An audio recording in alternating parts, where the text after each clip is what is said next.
jangan-jangan memang bener tuh nanti akhirnya cinlok sama pegawainya. Nah, balik lagi ke yang tadi itu. Ya. Oke, kalau yang yang pegawai gue semuanya sekarang harus udah nikah. Orang dia itu lu lagi viral tuh, lu nggak ngasih tau viralnya kenapa, udah diam udah. Sarwenda ngomong apa? Ya sama, malah ngeceng-cengin, malah kayak mirip-mirip anak gue lu digituin. Ya penyesalan pasti ada, cuman ya nggak bisa. Ini agak samping dulu. Kemana nih kesini? Ya kesini. Lihat ke arah sana coba. Tuh nggak ada sama-samanya emang. Nggak ada mirip-mirip ya. Kadang orang lihat dari media sosialnya doang gitu kan. Padahal nggak ngelihat perjuangan di belakangnya kayak gimana atau capeknya bagaimana gitu loh. Jadi ya dan mungkin kalau yang ngatain itu biasanya yang kebanyakan nganggur. Yang tidak ada kerjaan, bosen. Gue jahat kalau lo nggak ada sama sekali niatan untuk melakukan hal-hal yang enggak sih gitu.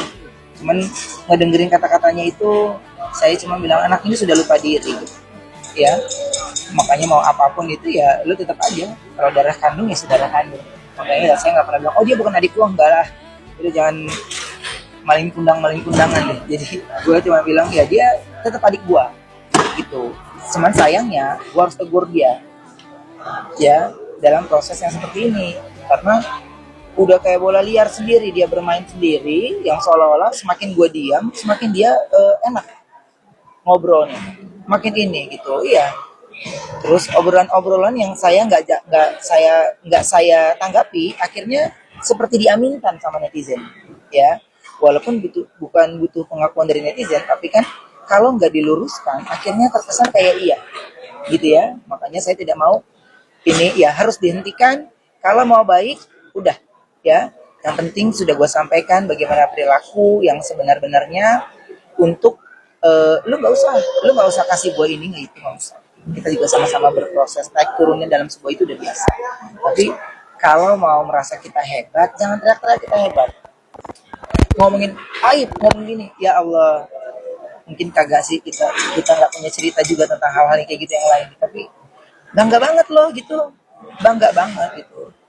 Jadi sekarang kita sudah memiliki keyakinan yang berbeda. Coba dia sendiri berdoa gitu, bahwa tenangkan hati dia, lembutkan hatinya, ya lembutkan hatinya. Dia ceritakan sendiri gitu. Jadi jangan emosi. Saya yang dibilang iyalah, gue tanya lo, ibu nggak ada, bapak nggak ada, gue harus ngejagain lo. Gue cuma kepengen lo sukses, lo berhasil, lo jadi orang yang memang bener-bener kalau ada orang yang menghargai gue juga pengen banget orang menghargai lo, gitu. Jadi hebat ya adiknya, hebat ya kita lulukan. Tapi kalau ternyata kita lulukan, jawabannya itu malah akhirnya jadi kayak bumerang buat kita. Waduh, ini kayaknya nggak bisa, karena semuanya saya rasa ini keambil. Oh ya udah, akhirnya saya ambil untuk meluruskan.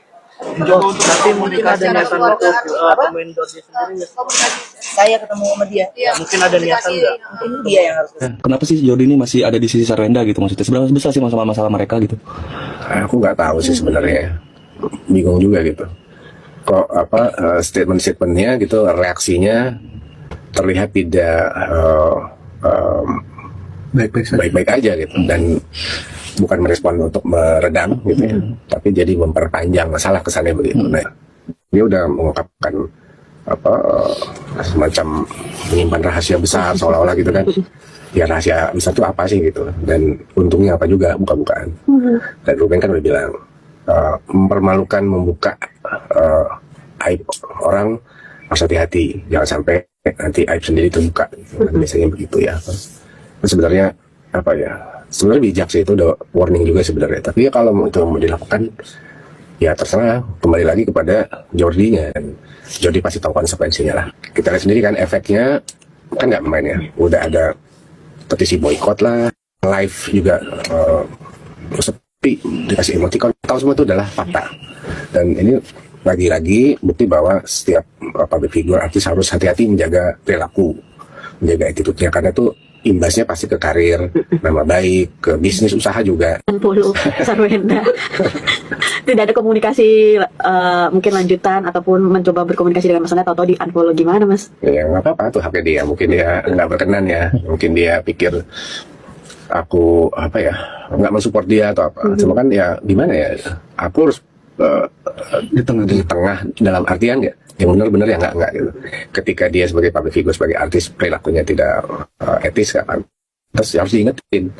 Begitu pula Ruben, kita tegur bareng-bareng, itu kan konsekuensi public figure ya. Gitu. Itu sosmed di unfollow, mungkin WA atau yang lainnya di blok kan Mas? Oh nggak tahu. Dari Jordi sendiri belum ada Nggak ada. komunikasi dengan Mas Nanda ataupun sosmed. Dari case-nya Bunda Sarwenda dengan si anak angkat, ada satu pelajaran yang saya petik dari sana. Dan itu berharga banget. Semua perempuan di luar sana menginginkan menjadi status ibu orang. Apalagi yang sudah menikah dan belum bisa menghasilkan anak. Mereka menggunakan segala cara agar bisa mendapatkan status sebagai seorang ibu. Satu pesan aja ini buat perempuan di luar sana yang sudah menikah dan ingin mempunyai anak, tapi pengen gitu mengangkat anak orang lain sebagai anak sendiri. Pertama, anak saya adalah tanggung jawab saya. Orang luar tidak punya hak ataupun ikut turun campur tangan. Kedua, tentukan prinsipmu dalam mendidik anak. Misal, kalian mendidik anak hanya menggunakan cara nono ya nak, nono. Atau kalian akan berperan sebagai seorang ibu yang mendidik anak menggunakan cara VOC. Kenapa itu penting? Dengarkan sampai habis. Jujur, saya sendiri adalah hasil didikan VOC. Didikan orang tua saya itu sangat keras, terutama mama saya. Sebagai anak kandung, saya juga pernah ditampar karena saya melakukan kesalahan. Dan itu saya menyadari karena saya melakukan kesalahan. Tidak mungkin saya ditampar tanpa sebab. Gak ada orang gila yang datang-datang tiba-tiba menampar saya. Itu karena kesalahan. Apakah saya dendam? Tidak. Sampai sebesar ini saya masih membalas budi kebaikan mama saya. Saya menyadari ternyata menjadi seorang ibu angkat itu jauh lebih sulit daripada menjadi seorang ibu kandung. Kenapa? Karena ketika kita mengangkat seorang anak dari anak orang, mereka akan menghakimi kita ketika didikan kita tidak sesuai sama mereka. Contoh, anak tersebut melakukan kesalahan fatal, lalu kita menamparnya. Dan dia akan bertanya-tanya, kenapa saya ditampar? Kenapa saya dipukul? Apakah karena saya bukan anak kandungnya? Dan orang lain juga akan berkata, halah, mentang-mentang bukan anak kandung sendiri, saya enak jidat memukulnya. Ketika mendengar orang lain berkata seperti itu, dan dia akan semakin mendukung firasatnya sendiri. Dia tidak fokus atas kesalahan yang dia perbuat. Yang dia fokus adalah, mentang-mentang saya bukan anak kandungmu, engkau seenak jidat memukulku. Begitulah sayang.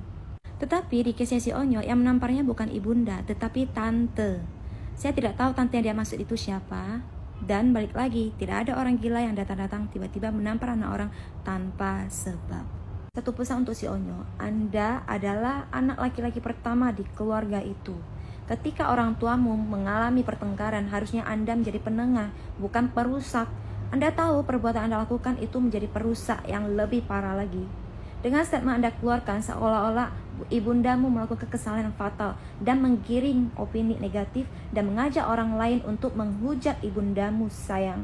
Semua orang memujinya, semua orang berkata dia anak yang hebat, semua orang berkata dia anak yang baik, semua orang berkata dia anak diantarkan Tuhan untuk menjadi pelindung ayahnya.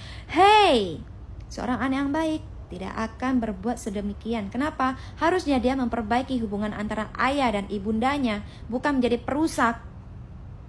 Kalau dia menjadi pelindung ayahnya, tetapi dia hadir untuk menjadi duri dalam hidup ibundanya.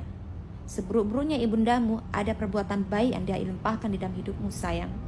Kok saya perhatikan setiap ucapan yang keluar dari mulut Anda itu tidak bisa dipertanggungjawabkan, berbeda-beda. Di acara TV ini ngomongnya beda, di acara TV itu ngomongnya beda, kayak tidak ada yang sama gitu loh. Saat Anda tinggal bersama ibunda, ada yang bertanya, seperti apa gambaran ibundamu ini? Anda menjawab, ibunda ada ibu yang baik, ibu yang pengertian. Ketika tinggal sama ayah, Anda berkata, ayah menyiapkan semua kebutuhan Anda. Seolah-olah menggiring bahwa Anda tinggal sama ibunda, semuanya serba sendiri. Hey, ingat kebaikan ibundamu sayang. Jangan sibuk fokus sama jerih payah ayahmu mencari uang di luar sana. Tapi harus fokus juga. Di saat ayahmu sedang sibuk mencari uang, ada ibundamu yang di rumah menyiapkan semua kebutuhanmu. Makanmu, pakaianmu, semua kebutuhanmu itu disiapkan oleh ibumu. Capek kali aku. Sebagai orang luar melihat perilakumu itu, saya aja merasa geram. Tidak heran kenapa Anda ditampar. Pasti ada kesalahan yang Anda perbuat. Sadari. Jangan mengumbar-ngumbar seakan-akan Anda itu adalah korban. Saya tidak peduli ya, kalian di luar sana ya, tidak setuju dengan komentar saya. Pakai caramu untuk berkomentar, jangan sibuk dengan caraku untuk berkomentar.